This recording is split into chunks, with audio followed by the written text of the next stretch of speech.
અને પહેલેથી અમે પેજ ઉપર થોડુંક નોટિસ કર્યું, 3 દિવસથી સતત ટ્રાય કરતા હતા, પણ ડમ્પિંગ એકાઉન્ટ થતું હતું, પણ યુઝર આઈડી અને પાસવર્ડ નતા આવતા અને એના પોસ્ટ એ ખુદ મૂકતો હતો, બરાબર. પણ અમારી પાસે એકાઉન્ટ એક્ઝેક્ટલી 9:38 આવ્યું અમારી પાસે, એક્ઝેક્ટલી ડેટા અમારી પાસે.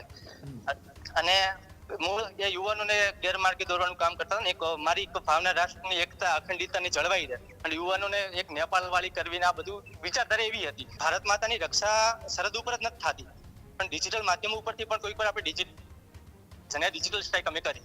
અને એમનું તો સોશિયલ મીડિયા ઉપર એક નફરત ફેલાવવું, યુવાનોને ભડકાવા, એટલે અમને લાગ્યું કે આ સામાજિક માણસનું એકાઉન્ટ છે અને આ એકાઉન્ટ દેશ હિત માટે જરૂરી નથી. કોકરોચ જનતા પાર્ટીનું ઇન્સ્ટાગ્રામ એકાઉન્ટ હેક કર્યાનો પણ દાવો કરવામાં આવી રહ્યો છે. ઓફિશિયલ એકાઉન્ટ પર સાયબર એટેક થવાની પણ પુષ્ટિ કરવામાં આવી છે. કોકરોચ જનતા પાર્ટી કે જે ઝેનઝીઓની પાર્ટી માનવામાં આવે છે. હજુ સુધી તમે અમારી ચેનલને સબસ્ક્રાઇબ નથી કરી તો અત્યારે જ ન્યૂઝરૂમ ગુજરાતને સબસ્ક્રાઇબ કરો, ફેસબુક અને ઇન્સ્ટાગ્રામ પર ફોલો કરો.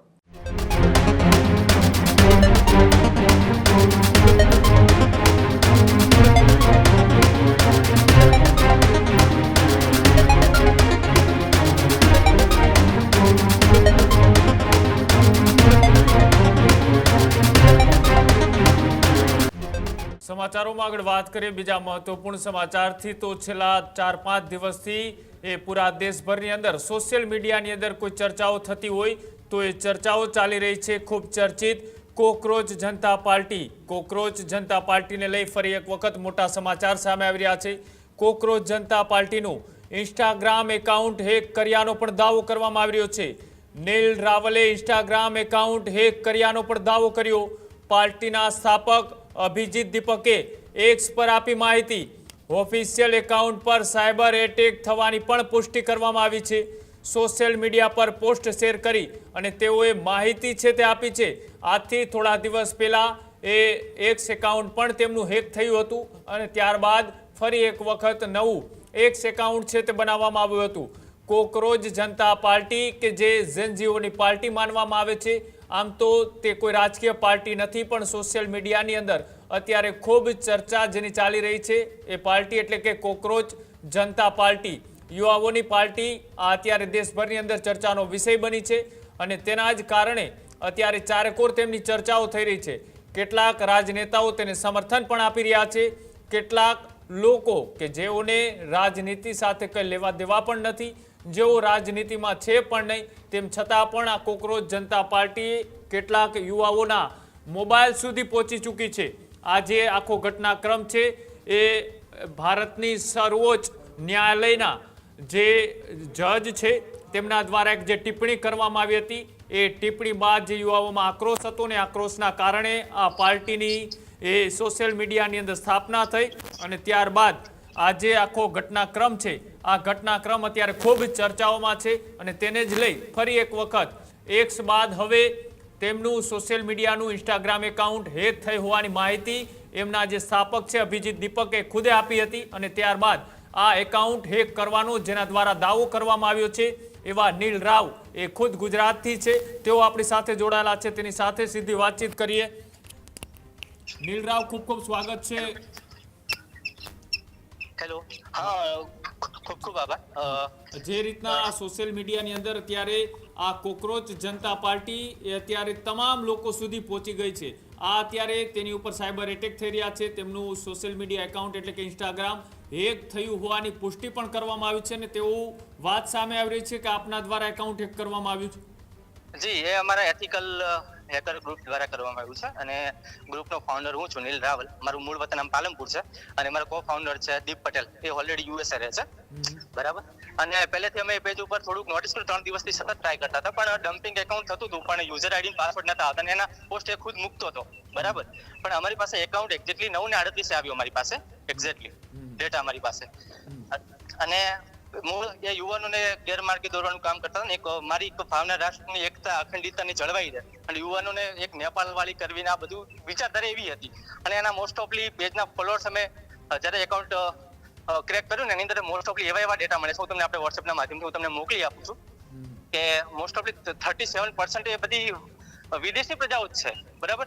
બાંગ્લાદેશના છે, પાકિસ્તાનના છે. આપણા જે મૂળ પેજની અંદર એમની ક્યાં જરૂર છે, બરાબર. એટલે મને દીપને વિચાર આવ્યો કે આ કંઈક કરવા જેવું. આની પહેલા પણ અમે કોવિડ મહામારી હતી એ ટાઈમે COVID-19 સ્ટેટ ORG વેબસાઇટ બનાવી હતી બરાબર, એ મુફદલ કપાસી સાહેબને પણ ખબર છે.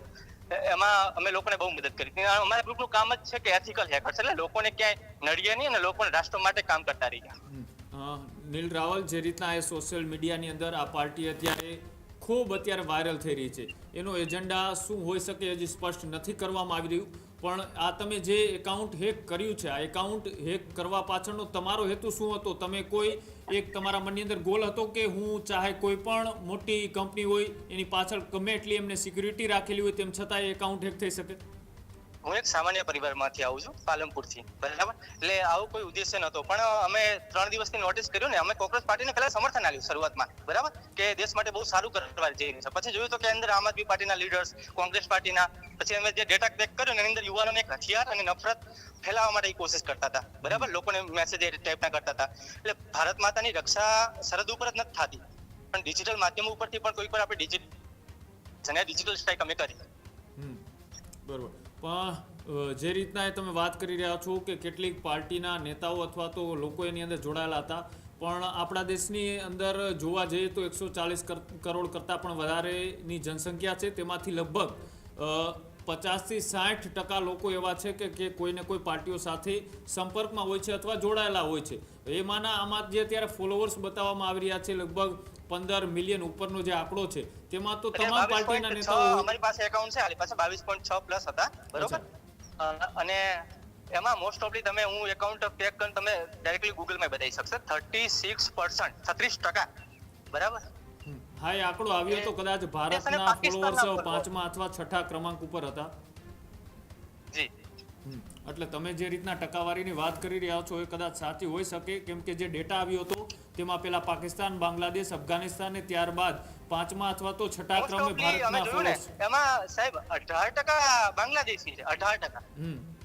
પાકિસ્તાની ખરા, બે વધ્યા ઘટ્યા, પણ 18% એકલા જ બાંગ્લાદેશી છે અંદર. અચ્છા, એટલે એમનું તો સોશિયલ મીડિયા ઉપર એક નફરત ફેલાવવું, યુવાનોને ભડકાવા, એટલે અમને લાગ્યું કે આ સામાજિક માણસનું એકાઉન્ટ છે અને આ એકાઉન્ટ દેશ હિત માટે જરૂરી નથી.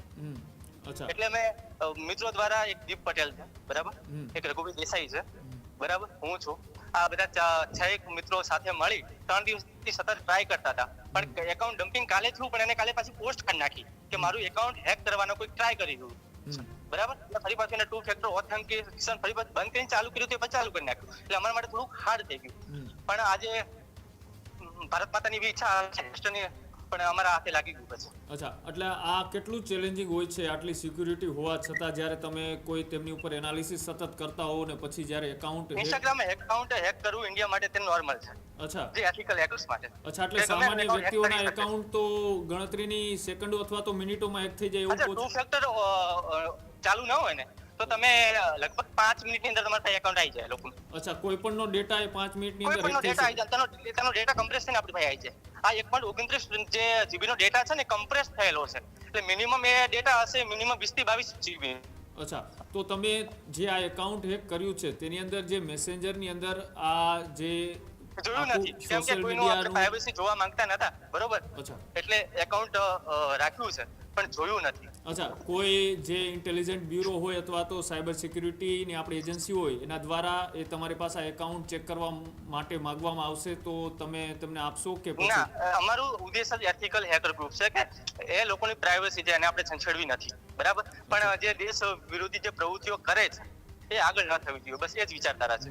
હા, પણ જે રીતના આ તમે હેકિંગ કર્યું છે, આ પેજ ફરીથી શરૂ થવાની કેટલી શક્યતાઓ કે જેનો 0%. અચ્છા, 0%. જી. અને જે રીતના તેમના બીજા અલગ અલગ જે એકાઉન્ટ છે એમનું એ પણ જે એમને ટોટલ અમે 4 એકાઉન્ટ હેક કર્યા હતા. હું 1 મિનિટ આપને માહિતી આપી શકું, ખાલી 1 મિનિટ. જી જી જી. તો જે રીતના એ આપણી સાથે અત્યારે નીલ રાવલ જોડાયેલા છે, તેનો દાવો છે કે તેમને એ ભારતની સૌથી અત્યારે ચર્ચાસ્પદ સોશિયલ મીડિયાની કોઈ પાર્ટી હોય તો એ કોકરોચ જનતા પાર્ટીનું એકાઉન્ટ હેક કર્યું છે. ડેટા સાથે અને દાવા સાથે તેઓ વાતચીત કરી રહ્યા છે અને તેઓ એ પુરાવા સાથે આ વાતચીત કરી રહ્યા છે કે 3-4 દિવસના એનાલિસિસ ત્યારબાદ 2 ટાઈપ વેરિફિકેશન હોય છે તેને પણ તેઓએ તોડી ચૂક્યા છે અને તેઓએ આ એકાઉન્ટ છે તે હેક કર્યું છે. ફરીથી આ કોકરોચ જનતા પાર્ટીનું એકાઉન્ટ ફરીથી તેમના મૂળ માલિકને પહોંચે તેની શક્યતાઓ માત્ર 0% છે તેવો દાવો તેઓ કરી રહ્યા છે. જી જી, એમના ટોટલ 3 ફાઉન્ડર છે, બરાબર, એક અભિજીત દીપકે, બરાબર, જી. અને એક જે એકાઉન્ટ હેન્ડલર છે ને એ મિશ્રા સોવિત છે, બરાબર. એને ખબર પડી ગઈ હતી કે અમે એથિકલ હેકર્સ ગ્રુપનું છે, એને જીમેલ પણ કર્યા છે, બરાબર, ને સોશિયલ મીડિયાનું જ્ઞાન પણ સાબિત કરાવે છે, જી સોવિત મિશ્રા, બરાબર, અને પોતે પાછા જર્નાલિસ્ટ છે, જી બરાબર. અને એક છે સૌરભ શુક્લા, બરાબર, એના પ્રયત્નો ચાલુ છે અને એ પણ એક્સેસ લગભગ કલાક કરાઈ જશે. અચ્છા, મારે એ પણ જાણવું છે કે જે રીતના અત્યારે લોકોની પ્રાઇવસી એ ખૂબ મહત્વની હોય છે, પણ આવી રીતના બીજા કોઈ લોકો એ કોઈ બીજા ઉપયોગ માટે કોઈનું એકાઉન્ટ હેક કરે તો તેમાં શું કોઈ કાયદાકીય જોગવાઈ છે સજાની કે આ કે તે, અથવા તો ઇન્સ્ટાગ્રામ દ્વારા કોઈ તમને આ રીતનો મેલ કરવા? ભારતીય કાયદા બંધારણ પ્રમાણે જ ચાલ્યા, કેમ કે યુએસ બેઝડ એકાઉન્ટ હોય ને તો યુએસ ના કાયદા કાનૂન આપણને લાગુ પડે, બરાબર. આ તો એકાઉન્ટ જ ઇન્ડિયાનું નથી, પહેલી મૂળ વાત તો એ હતી, બરાબર. ઇન્ડિયાનું એક એકાઉન્ટ હોત તો આપણે આઈટી એક લાગી જશે. દર થોડીક મને રોજ ને હું 50 વાર વિચારો આ વસ્તુ કરતા, પણ આ બંધારણના નિયમમાં જ નથી. અને ભારત આવે તો એમાં અમારા માટે સારું છે ને, ભારત આવીને લોકોની માફી માંગે કે આ જે થયું એ બહુ ખોટું થયું, તો અમે તો એને સ્વીકારવા તૈયાર છીએ. અચ્છા, એમના દ્વારા તમારો કોઈ કોન્ટેક્ટ કરવામાં આવ્યો છે ટેલિફોનિક અથવા તો મેસેજ દ્વારા? ના, એના એક માણસનો છે સૌરભનો, એનો કોન્ટેક્ટ કરવા બહુ ટ્રાય કર્યો છે. એને ખબર પડી ગઈ છે કે એથિકલ હેકર્સનું ગ્રુપ છે, અને જે તમિલનાડુના જે ગ્રુપ છે, બરાબર, એના કોન્ટેક્ટમાં છે ને એ હમણાં વાયા જીમેલ થી દીપ પટેલને મેસેજ ઓલરેડી કરી રહ્યો છે એકાઉન્ટ પાછું રિકવરી માટે. અચ્છા, જી બિલકુલ, આભાર જોડાવા બદલ ને માહિતી આપવા બદલ. તો અત્યારે સોશિયલ મીડિયા ઉપર એક ખૂબ ચર્ચિત અને લોકોના મોબાઈલ સુધી પહોંચેલી એક કોકરોચ જનતા પાર્ટી, કે જે પાર્ટી અત્યારે સોશિયલ મીડિયા ઉપર લાખો કરોડો લોકોના દિલ જીતી ચૂકી છે, એ કઈ રીતના હોય તે ખબર નથી પડી રહી, પણ એક બાદ એક તેના જે એકાઉન્ટ હેક થઈ રહ્યા છે તેમાંનું એનું જે સૌથી અત્યારે ગ્રોથિંગ પેજ હતું એ હતું ઇન્સ્ટાગ્રામ, અને ઇન્સ્ટાગ્રામ પેજ જે તેમનું હેક થયું છે, હેક કરનાર બીજું કોઈ નહીં પણ ગુજરાતના જ નીલ રાવલે આ ઇન્સ્ટાગ્રામ એકાઉન્ટ હેક કર્યું હોવાની તેઓ દાવો કરી રહ્યા છે. સાથે જ પાર્ટીના સ્થાપક અભિજીત દીપકે કે જેઓએ એક્સ પર આ એકાઉન્ટ હેક થઈ હોવાની માહિતી પણ આપી છે, અને જે રીતના તેઓએ વાત કરી કે સામાન્ય વ્યક્તિનું એકાઉન્ટ છે માત્ર ગણતરીની મિનિટોની અંદર જ હેક છે તેઓ કરી નાખે છે, કેમ કે તે એથિકલ હેકર છે, અને તેના જ કારણે દેશ વિરોધી પ્રવૃત્તિઓ થતી હોય ત્યાં તેઓ પોતાની એ જે શીખેલી એક અભ્યાસ છે તેનો ઉપયોગ કરી અને આવી રીતના એકાઉન્ટને છે તેઓ બ્લોક કરતા હોય છે અથવા તો હેક કરતા હોય છે. અને અત્યારે જે રીતનું એ સોશિયલ મીડિયાની અંદર તમામ લોકો જે ચર્ચાઓ કરી રહ્યા છે, કોકરોચ જનતા પાર્ટી એ કોઈ રાજકીય પાર્ટી નથી, તેમ છતાં પણ અત્યારે યુવા અને જેનઝીઓની અત્યારે પેલી પસંદ બની ચૂકેલી આ પાર્ટીનું એકાઉન્ટ ફરી એક વખત હેક થયું છે. દાવો જે રીતના કરવામાં આવી રહ્યો છે કે આ એકાઉન્ટ ફરીથી શરૂ થાય તેવી કોઈ સંભાવના નથી. જોવાનું રહેશે કે આગામી દિવસોની અંદર ફરીથી શું મોટા ખુલાસાઓ થાય છે, આને લઈને શું બીજી પ્રતિક્રિયાઓ સામે આવી રહી છે. હજુ સુધી તમે અમારી ચેનલને સબસ્ક્રાઇબ નથી કરી તો અત્યારે જ ન્યૂઝરૂમ ગુજરાતને સબસ્ક્રાઇબ કરો, ફેસબુક અને ઇન્સ્ટાગ્રામ પર ફોલો કરો.